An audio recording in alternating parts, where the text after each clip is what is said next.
What if one man, small in size but large in spirit, could stop an entire enemy patrol in its tracks? Well, what if, in the deepest darkness of a foreign forest, armed with only a jammed rifle and a knife, he had to make a stand to save his friend? This is not a tale from a storybook. It is the true story of Private Henry Johnson, a man whose incredible bravery was almost lost to history.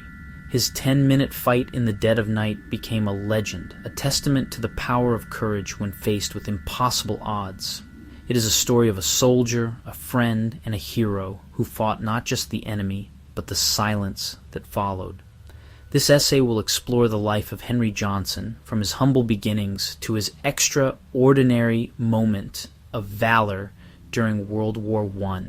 We will walk through that night, the aftermath, and the long road to honor, from the sounds of battle in 1918 to the halls of the White House nearly a century later.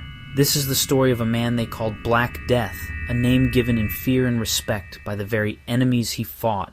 Before the war, before the uniform, before the legend, there was just Henry Johnson. He was born in Winston-Salem, North Carolina, around 1892, a time of deep racial division. Like many of his generation, he looked north for a better life and settled in Albany, New York. Small in stature, strong in spirit, determined, vibrant, and hard-working, he worked as a red-cap porter, carrying heavy luggage, pushing carts, guiding travelers through the rush.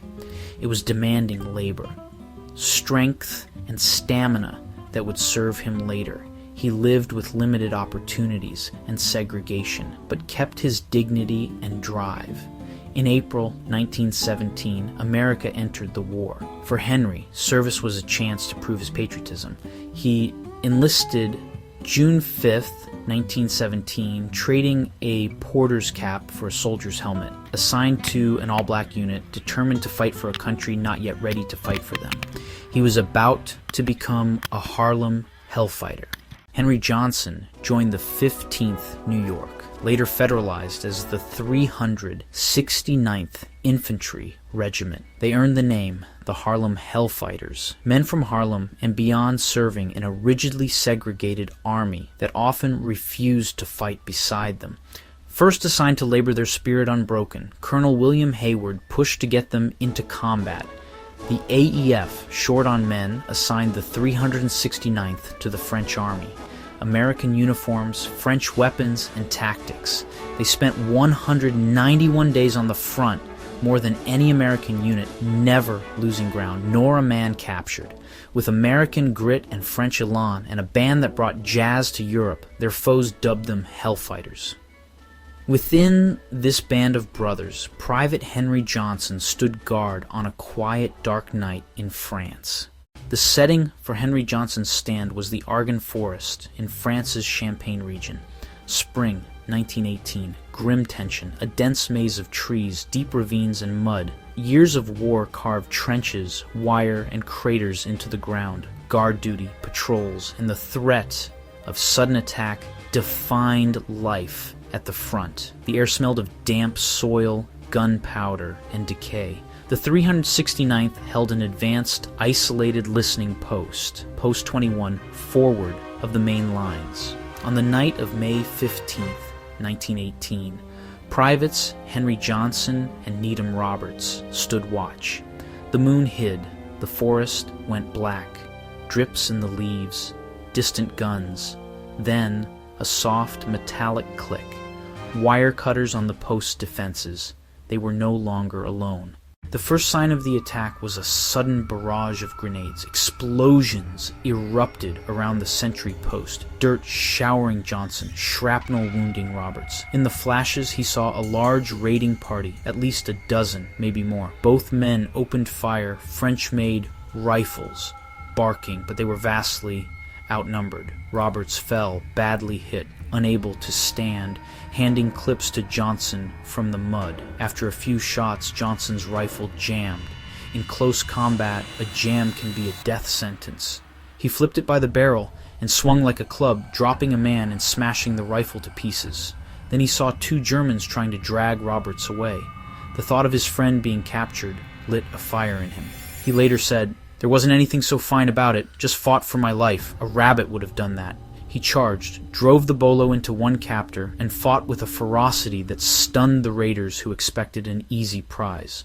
The fight descended into a brutal, close-quarters melee. Though wounded, Johnson moved like controlled chaos. A pistol fired at point-blank range. Bullets grazed him. Johnson drove his knife into the officer's ribs. Shot in the arm he barely noticed, spinning, stabbing, refusing to yield.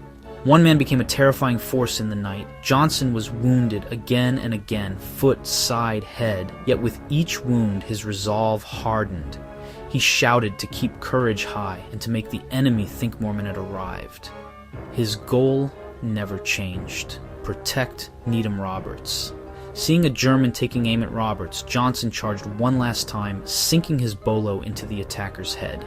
The raiders, shocked and bloodied, broke and fled into the dark. When the chaos subsided, the 10-minute battle was over. Henry Johnson, bleeding from at least 21 wounds, collapsed. Reinforcements found a scene of carnage. He had held the line, saved Roberts, and denied enemy intel. At the field hospital, they counted at least 21 wounds. Bullets, shrapnel, arm, hip, foot shattered, face and head cut deep. The French awarded him the Croix de Guerre avec Palme, among the first American privates so honored. Theodore Roosevelt called him one of the 5 bravest Americans. His unit nicknamed him Black Death. He paraded in New York, but no Medal of Honor, no Purple Heart then. Prejudice and policy played their part. Disabled and in pain, paperwork lost, pension denied. He died destitute in 1929 at 32, buried in Arlington. For decades, the nation looked away. For many decades, his story lived in the black community and among historians. Records were incomplete, and racism had buried his recognition. In the 1990s, family advocates and leaders began a long campaign to set it right. In 1996, President Bill Clinton posthumously awarded him the Purple Heart, officially acknowledging his wounds. A communique by General Pershing described Johnson's bravery, crucial proof. In 2002, he received the Distinguished Service Cross. Advocates met strict standards, found eyewitness reports, and uncovered Colonel Hayward's original recommendation. Proof the oversight began in 1918. On June 2, 2015, President Barack Obama awarded Sergeant Henry Johnson the Medal of Honor, accepted on his behalf, with no known relatives present. Justice, though long delayed, had at last been served. The story of Henry Johnson is more than valor. It's a lesson about memory and justice. True courage isn't the medals, it's what you do when fear closes in. In 10 brutal minutes, he embodied loyalty, sacrifice, and an unbreakable will to protect a friend. He fought for his life and his friend, not for fame. His recognition reminds us of thousands of African American soldiers whose stories were overlooked or suppressed. They fought on 2 fronts, against the enemy abroad and racism at home. By remembering Henry Johnson, we honor them all.